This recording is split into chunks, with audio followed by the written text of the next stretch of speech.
When you're the victim of a narcissistic abusive relationship, you are the mule that carries the burden of the entire relationship. The blaming, the shaming, the insults, the character assassination, and you actually believe that you're responsible for everything that's going wrong.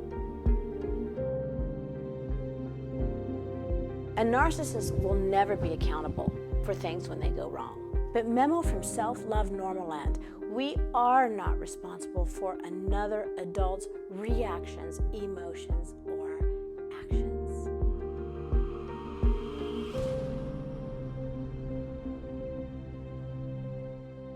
Well, hello everyone. It's Dr. Tracy with drtracy.tv, the place for self-love. It is non-negotiable.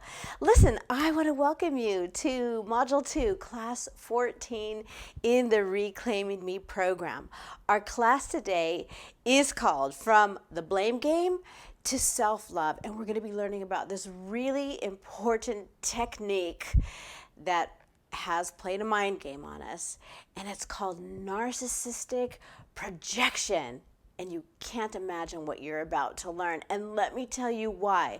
Because I know so many times when I teach a class that you leave with like, dang, and all this burden on you as to, all this work that I need to do. But I promise you at the end of this class, you are going to be gleaning with this wealth of empowerment that you're going to walk away from. So before we get started, let me send out a few shout outs to, let's start with my WIN facilitators. Hello, my beautiful souls, my beautiful frontliners. Thank you so much for leading the troops as women begin to reclaim their life from this thing called narcissistic abuse. We couldn't be doing it without you. To all of our existing students, hello everyone. It's Dr. Tracy. I hope that you are enjoying this journey to self-love and learning about this amazing person and this powerful woman called you. And finally, to all of our new guests, if this is the first time you are here, allow me to introduce myself. My name is Dr. Tracy Campbell. I am the founder of the WIN Foundation, as well as the creator of this program, Reclaiming Me. So a little bit about myself. I'm a Ph.D. in psychology. I'm an EP, which is an energy practitioner. I am known as a self-love recovery coach, but most important for you to know is that I too am a survivor of narcissistic abuse. And I mention all that because I know that if you came into this program, that you're looking at your life that's probably in 10,000 pieces on the emotional floor, and you're wondering, what happened? Where did I go? And most important, how do I reclaim my life after this trauma called narcissistic abuse? And just to let you know, the trauma does have a name. And the journey that we have here in this program is learning how to pick up those 10,000 pieces and make a beautiful mosaic piece of art out of it called your life. So let me tell you a little bit about this program. This program is called Reclaiming Me, and on the market you're going to find many recovery programs when it comes to healing from narcissistic abuse. Programs in psychology, programs in spirituality, programs in energy. But what really separates this program from other programs on the market is that I have one path on the journey to reclaiming our life after narcissistic abuse. And that path is something that I call the journey to self-love. So the next natural question is, what does self-love look like? Because we don't know what we don't know, do we?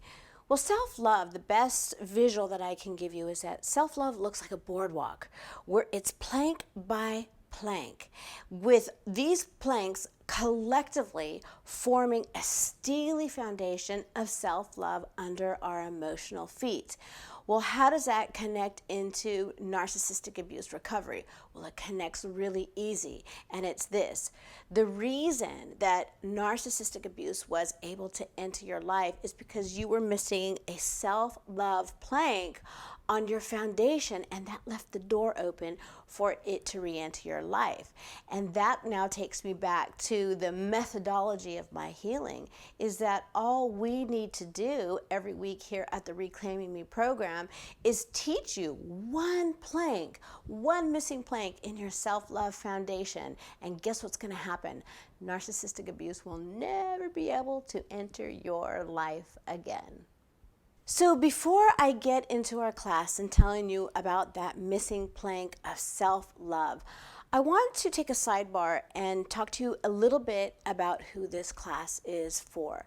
I know that the majority of people who are in this program are here because you've experienced narcissistic abuse from an intimate partner. But one of the best definitions of narcissistic abuse that I've ever heard was that narcissistic abuse is when a narcissist slowly chips away at the thoughts, the needs, the desires, and thus the self of the victim, all to fill the narcissist's needs. Now, in the majority of situations, we find that happens between intimate partners. But my beautiful souls, sociologists are now identifying narcissism not just as individuals, but they're actually finding that cultures are affected by this thing called narcissism. Which, what does that mean? That means that narcissism is a pandemic and that it's going to infiltrate our life only in a matter of time. That means that a narcissist isn't just our intimate partner. A narcissist can be our parent. It can be our parent-in-law. It could be our child. It could be the friend of our children. It could be our friend. It could be the PTA person that we have to show up and do public community service with. It could be our coworker, and worse, it could be our boss. So what I'm saying is that this class is not just for the person who is faced with an intimate partner relationship with a narcissist. This class is for anybody who is encountering another person who very well has narcissism, and you just need to learn to hold on to yourself. Because here's a memo from Normaland, and I know you all know this. You have the right to take up so much space, your space, without apology. Okay, about this class and about the missing plank. Now, before I share it with you, there's something that I want you to know. I am so excited to teach this class to you because I know that, especially in this module, I've been sharing a lot of really intense stuff with you about your recovery, and so many times by the end of the class, though, you're appreciative. I was about to say glad, but you're appreciative that you have this information. There's sometimes this, oh, dang, on top of you. And you feel like I have so much work to do and how many steps forward, and dang, that narcissist has so many tricks up their sleeve, and dang, I was duped again, and dang, I have to like train my brain to think in new ways, and all of it can feel almost at times a bit daunting or a bit exhausting.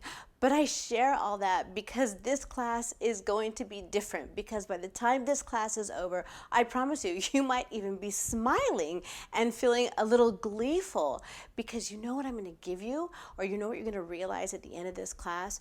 You're going to realize when the narcissist is duping you, because I'm going to teach you about this thing called narcissistic projection. And when you learn how to recognize it, the narcissist won't be able to dupe you ever again. So let's get started. Before I forget, for all of our first-time guests, I would like to say in this class you're going to get a lot of information. So make sure you only take that which is right for you, and only you know what is right for you. And remember that along this journey, though we can all feel so alone sometimes, remember that you are not. There is so much love and support in this program, not just from me, but from my facilitators, as well as from all the beautiful women who are walking this journey side by side. So with that, what's going to happen right now is I'm going to toss the teaching over to our WIN facilitators, who are going to take you through the Reclaiming Me test of the week. Now, this test identifies the personality traits of when a narcissist is projecting on you, and the side effects that you will be affected by because of narcissistic projection. WIN facilitators, I pass it to you, and I'll see you on the other side. Okay, here we go. Our class today is called From the Blame Game to Self-Love, and we're going to be learning about this thing called Narcissistic Projection. I want to start with our question of the week, and the question that I have for you is, have you ever experienced nonsensical blame and shame from your narcissist or insult? Or here's a better question. Do you have somebody in your life who can send you into the fog? And the fog is the fear, the obligation, and guilt. And you have no idea how you got there? Well, if you can answer yes, then this class was written just for you. As we get started, let me establish the self-love plank that we're going to be laying in our foundation of self-love, that because it was missing, this form of narcissistic abuse was allowed to enter your life. So the missing plank in our self-love foundation is something that's called the right not to take things personal. What do I mean by that? What I mean is that as an empath, or as a woman who may have a bit of a fractured self-esteem, we have been manipulated to believe that somehow everything in life is our fault. And here's something that I just want to point out. Maybe those of you who feel like you have a hole in your soul, and I do have an entire class on healing the abandonment pain, but if you have a hole in your soul, maybe it's because you're taking everybody's bullets. So we need to learn how to not take people's bullets so that we don't get blamed for everything, so that narcissistic abuse cannot annihilate us anymore. Our intention for the class today, I have 3. Number 1, to learn what is narcissistic projection. Number 2, to understand why the narcissist insists on projecting on us. And number 3, we're going to learn how to respond when it is directed at us. And this is going to be so amazing. Like I said, when you learn how to recognize the projection, you are one step ahead of the assault. And that's so empowering. All right, let's begin our journey into self-love by getting educated by what this thing called narcissistic projection really means. So in the world of narcissistic abuse, narcissistic projection, I'm just going to read it. Narcissistic projection is when the narcissist ascribes. And do you know the definition of the word ascribes? Ascribe means to give credit to, aka to attribute to, aka to assign blame to another person, the difficulties that they don't want to come to terms with on the inside of themselves. In other words, it's a defense mechanism where any unwanted feelings that the narcissist has within him or herself, they put on you. I know, yuck, huh? But here's the thing. That's the official definition of narcissistic projection. But let me tell you something earth-shattering, really great reality check information about this thing called narcissistic projection and what it really is, at least what I've discovered that it really is in the world of narcissistic abuse, and more important, in the world of recovery. What narcissistic projection really is, it's the process where the narcissist reveals who they are and what they're really feeling and what they're really up to inside themselves. So in other words, memo from self-love normal land. Narcissistic projection is when a narcissist uses abusive techniques. Are you ready for this?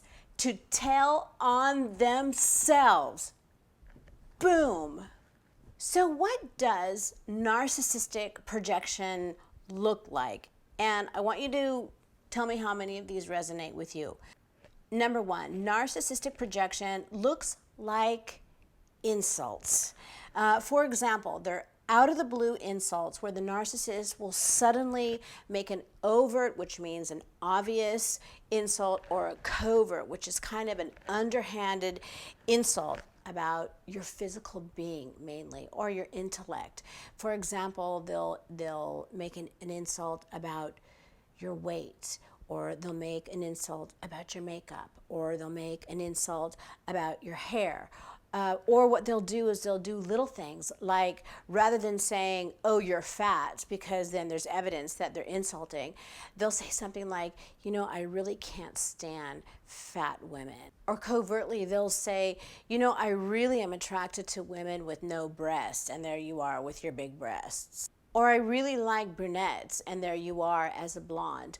Or I really think that a real woman knows how to cook and you don't know how to boil water. Number 2, narcissistic projection looks like false allegations. And that's when there's a problem in the relationship and you go to your narcissist trying to create what's called resolve. And resolve is when you reach a solution, a win-win solution or a win-win situation between two people.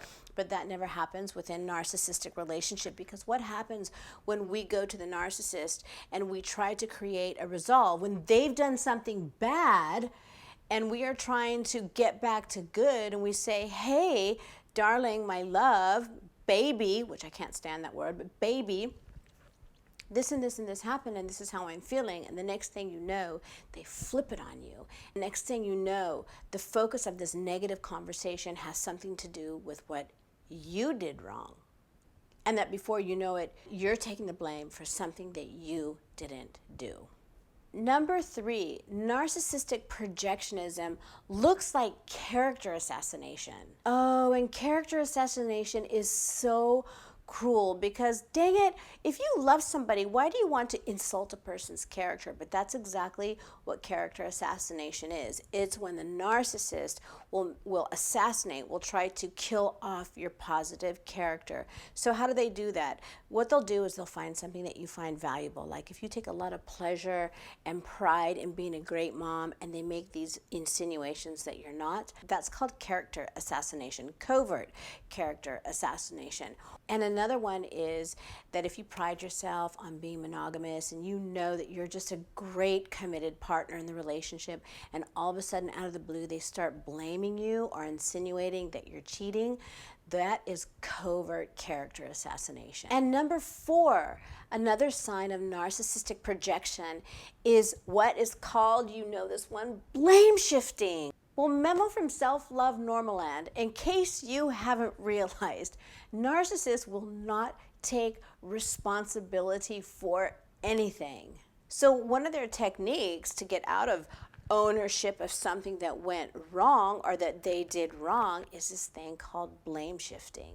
So what is blame shifting? Blame shifting is when the narcissist makes you responsible for anything negative that's going on in their life, for any discomfort that they have going on in their life, for any wrong choice that they've made in their life, or for any way that their needs are not being met.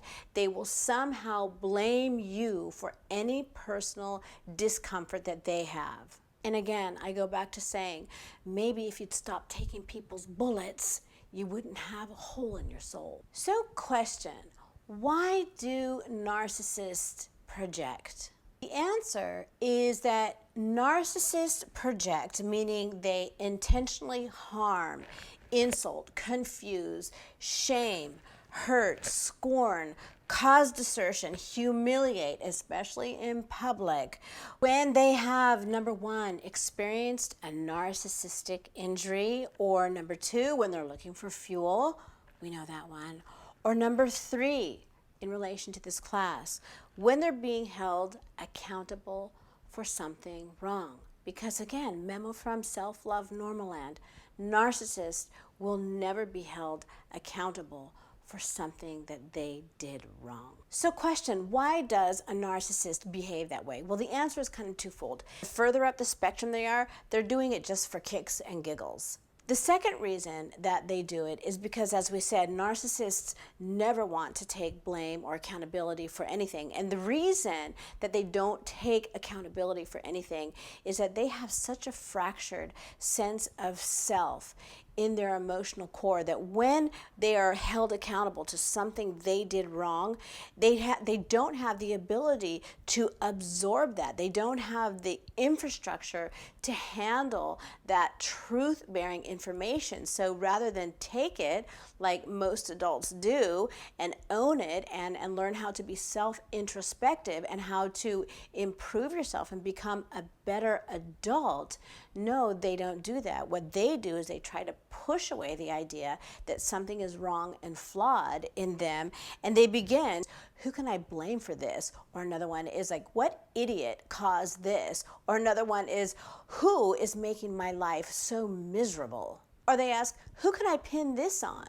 Or they say, maybe I need to intimidate somebody so I can get my way. Or one that I heard all the time, why can't people just do what I'm asking them to do? Well, maybe because we're people and not pawns in your world. So to answer that question, why do narcissists project? And the answer is that narcissists project because they need to divert and distract you from the truth of what is really going on inside of them. But here's the good news, and here's why you're going to love this class at the end of the teaching. The good news is that every time, and I mean every time the narcissist projects on you, you know what they're doing? They are simply telling on themselves. What does that mean? That means that when they call you a name, it's what they feel about themselves. When they accuse you of doing something that you're not doing, it means they are wanting to do it or they are doing it themselves. And they do it because they don't have the infrastructure to handle the guilt and the shame that they feel for their human or flawed being. Rather than owning their bad, they will instead take their shame and throw it on us, and take their guilt and throw it on us, and take their pain and throw it on us, all for the reason that they don't want to deal with their bad themselves. So the question then becomes, how do we heal? And this is the stuff I love teaching on. So I'm going to give you 2 steps on how to begin healing from this thing called narcissistic projection. The very first thing that we need to heal and stop being on the receiving end of the bullets, of the guilt, of the shame, of the burden, of the manipulation of narcissistic projection is that, number 1, we need to realize this is not personal. And I know when you hear that, because I have been in your shoes before, that when the very first time I heard it's not personal, I said, it is personal. The insults are directed at me. But the truth of the matter is that these projections, these insults, these character assassinations, they are not personal. They are simply tools to find fuel. And the narcissist knows you, and the narcissist knows your tender spots. So they go after those tender spots to get the reaction out of you in order to get their fuel. So I know your next question is, well, how in the world do I not take this personal? Because it seems kind of personal, Dr. T. And my answer is, I'm going to give you 2 power tools on how to learn not to take it personal. Number 1. Merriam-Webster's dictionary defines projection as, are you ready? The act of throwing something forward. So I mentioned that because I want you to start envisioning what the narcissist is doing using this word picture. It's much like a projector. So when it comes to narcissism, the narcissist is the projector and you are the screen. And all that's happening is everything, all those negative stories that are living inside the narcissist, they're just throwing it on to you. So MEMO from Self-Love Normaland. Projection is the technique that the narcissist uses to abuse you, but to tell on themselves. So again, how do you know that this is not personal? because I promise you that just like that projector will send its projection against anything that stands in its sight line, if you weren't in the picture, the narcissist would find somebody else to throw those stories, those projections on. It's not personal. And the reason that I know it's not personal is that the story that you're carrying with all the burden and all the blame that you're holding onto and owning in this relationship, it's not your story. It's the narcissist's story. And at any time, my beautiful soul, step by step, you can learn to get out of the sightline of the projector.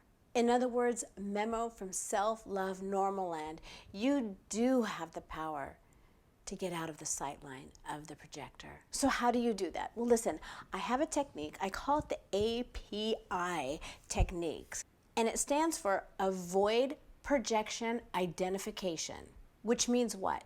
Which means that you are going to make a conscious choice not to align with the horrible words of the narcissists, with the blame shifting of the narcissists, with the should shaming of the narcissist. Or in other words, in the name of your truth, you're going to make the conscious choice to put space between the blame, the projection of the narcissist, understanding that's their story, it does not have anything to do with me, and you, the soul, that you have the right to protect. So let me teach you my API technique. And you know how I want to do this? I want to do it by reading to you a real life narcissistic projection attack email that a client of mine received. I do have permission to share it to you. So I'm going to read it just as she got it, and then I'm going to walk through how you put that space between the narcissistic projection and your self-clarity. Your self-dignity actually is what it is. And memo from self-love normal land, you have the right to go through life protecting your self-dignity. Nobody else is going to do that for you. It's something that you have to do for yourself. Okay, so let's learn the API technique by listening to the awful words of a narcissist. I actually think this person's a sociopath, but that's neither here nor there. Here it is. She receives an email, and it goes like this. Oh, and I need to add that they were broken up at the time. Hello, darling. I want you to know that after watching your social media, it's obvious to me that you are pathetic. It seems that you are so insecure, and that you lost the reality that you are old, and no one cares about your activities. By the way, I saw you the other day, and at first, I thought I would come say hello, but I just couldn't approach you because all I felt was pity. So I left. And by the way, when you stop effing around with all these married men, let's meet for a drink. Because apparently you need a good glass of truth. Because you're old, you're fat, you're washed up, but take care, and cheers, baby. So without tools, anybody who would be on the receiving end of that email would find themselves on the floor just flabbergasted, like, how can anybody in their right mind say that to another human being? But narcissists are not in their right mind, and they feel like they have the right to share this type of information with people. But what I want to do right now is I want to teach you the API technique, which is meaning to avoid projection identity, which means that we're not going to align with what they're saying, because remember what we learned in our last class, just because they say it doesn't make it true. And so what we need to do is go to our truth and understand who we are as an individual. And that's what we need to hold on to instead of listening to their painful words that are trying to poke for fuel, because understanding that all they're doing is giving us a mirror into their soul. And when you understand that when they insult you, they have just handed you a mirror into their soul, listen to what this email now sounds like. Here we go. Hello, darling. I want you to know that after watching your social media, What, stalker? It's obvious to me that you are pathetic. Healthy voice. Question. API. If projection is really the narcissist telling on themselves, what does that sentence say? Well, because it's not personal, what it really says is that the narcissist, first off, is kind of checking out your social media, number one, and number two, that he or she believes that they are pathetic. Continuing. It seems that you're so insecure. What does this mean? This means it's another indicating factor that the narcissist feels insecure. And that you have lost reality because you don't realize that you are old and that nobody cares about your daily activities. Well, what is that saying? It's saying that the narcissist believes that they're old and that the narcissist feels disconnected from reality and that the narcissist feels that nobody really cares for them. By the way, I saw you the other day and at first I thought I would come say hello. Hello, he's stalking you. But I just couldn't approach you because all I felt was pity. Inside look at the narcissist story. They think they're pitiful. Continuing. So I left. And by the way, when you stop effing around with all these married men, inside, he's a cheater. Let's meet for a drink. What? He still wants to see me? Because apparently you need a good glass of truth. I.e., he knows he's not living in truth. Finally, because you are old and washed up, take care and cheers, baby.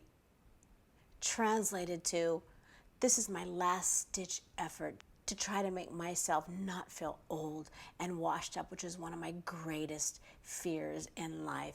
And I will be polite to say, cheers, baby, and I'll call you baby, just hoping that you feel the same way towards me.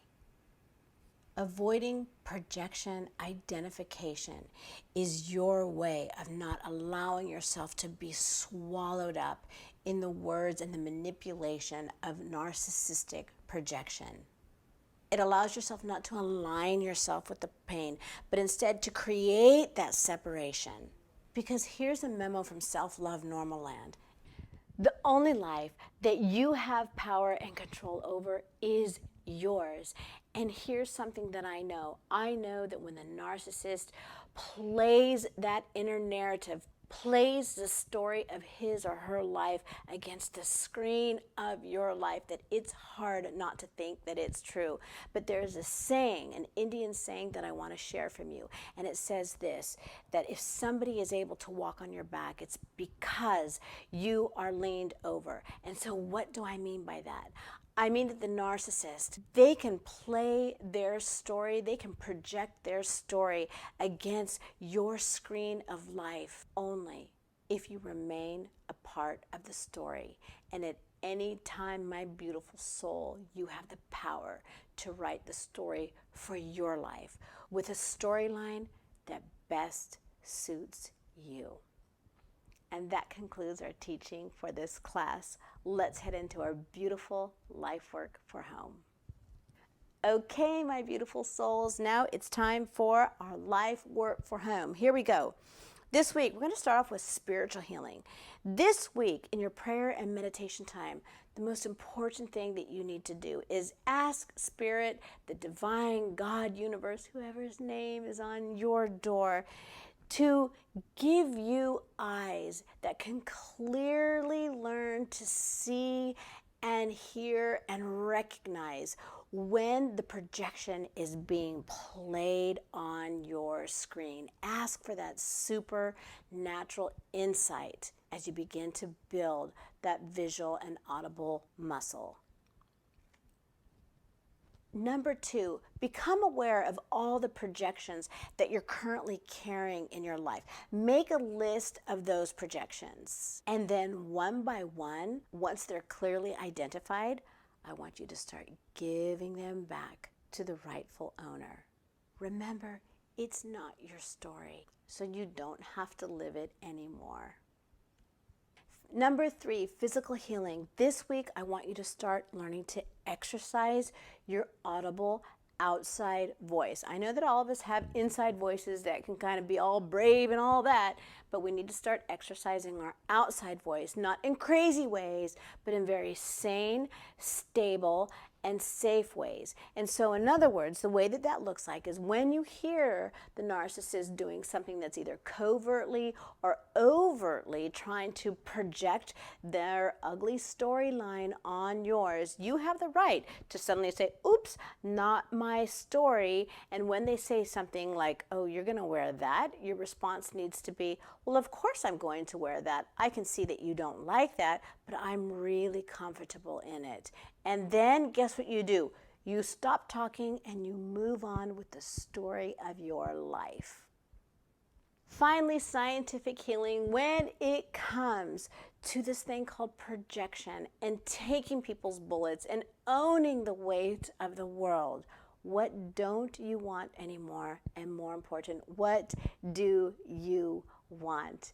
My beautiful souls, it has been a pleasure to lead you down the next step on the journey to self-love as we learn how to give back the storylines and no longer be on the receiving end of projection. At this time, I'm going to send the class over to our beautiful WIN facilitators who will clarify any questions about your life, work, for home, let you know about our Saturday class on the life, work, for home, and more important, to take you through the T-tool followed by the takeaways, which I always enjoy. Again, it's been a pleasure. I'm Dr. Tracy. There's lots of love here. And remember, self-love is non-negotiable.